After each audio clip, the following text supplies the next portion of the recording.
عدالتی احکامات کے باوجود وکلا کی بانی پی ٹی آئی سے ملاقات نہ کرانے پر پنڈی کی انسداد دہشت گردی عدالت نے سی پی او، ایس ایس پی اور ایس ایچ او تھانہ نیو ٹاؤن کو توہین عدالت کا نوٹس جاری کر دیا۔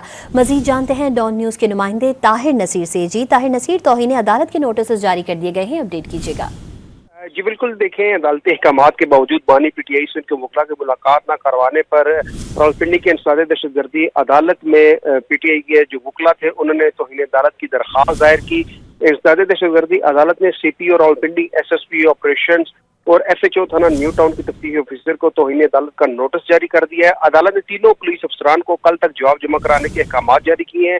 اے ٹی سی کے جج امجد علی شاہ نے تھانہ نیو ٹاؤن پولیس کو وکلا کی ملاقات وکلا کی بانی پی ٹی آئی سے ملاقات کرانے کا حکم دیا تھا۔ بانی پی ٹی آئی کے وکلا نے ملاقات کے لیے عدالتی احکامات تھانہ نیو ٹاؤن پولیس کو بھی وصول کرائے تھے، تاہم اس کے باوجود ملاقات نہ کروائے جانے پر آج توہین عدالت کی درخواست دائر کی ہے، جس پر عدالت نے سی پی او، ایس ایس پی اور تھانہ نیو ٹاؤن کے تفتیشی آفیسر کو نوٹسز جاری کرتے ہوئے کل تک کے لیے جواب طلب کر لیا ہے۔ جی اچھا طاہر، بانی پی ٹی آئی اور بشرا بی بی کے خلاف 190 ملین پاؤنڈ ریفرنس میں ملزمان کے سینئر وکیل بیرسٹر سلمان صفدر نے فیصلہ کن انڈر ٹیکنگ جمع کرا دی ہے، اس حوالے سے کیا اپڈیٹس ہیں؟ جی دیکھیں، بانی پی ٹی آئی اور بشرا بی بی کے خلاف 190 ملین پاؤنڈ ریفرنس کی سماعت اسلام آباد کی احتساب عدالت کے جج ناصر جوید رانا نے کی، تاہم اس دوران جو بانی پی ٹی آئی کو عدالت میں پیش کیا گیا تھا اور بشرا بی بی عدالت میں پیش نہ ہوئی، ملزمان کے سینئر وکیل بیرسٹر سلمان صفدر نے فیصلہ کو انڈر ٹیکنگ عدالت میں جمع کروائی اور سلمان صفدر نے عدالت کو آگاہ کیا کہ بشرا بی بی کو اگلی سماعت پر ہر صورت پیش کریں گے۔ عدالت صرف 3 تاریخوں کا موقع دے۔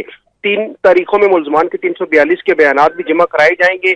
انڈر ٹیکنگ میں یہ بھی کہا گیا کہ عدالت ہمیں صرف 3 تاریخوں کا موقع دے۔ نیب وکلا نے انڈر ٹیکنگ کی مخالفت نہیں کی۔ عدالت نے وکلا صفائی کی انڈر ٹیکنگ کو منظور کرتے ہوئے سماعت جو ہے وہ ملتوی کر دیا، تاہم جو بشرا بی بی کی حاضری استثناء کی درخواست بھی دائر کی گئی تھی، جس پر نیب وکلا نے بشرا بی بی درخواست پر اعتراضات اٹھا دیے۔ عدالت نے کیس کی سماعت جو ہے وہ ملتوی کرتے ہوئے بشرا بی بی کے ضامن کو بھی شوکاز نوٹس جاری کر دیا، تاہم بشرا بی بی کے جو ناقابل ضمانت وارنٹ گرفتاری ہیں وہ ابھی تک برقرار ہیں۔ جی ہمارے ساتھ موجود تھے طاہر نصیر، بہت شکریہ آپ کا۔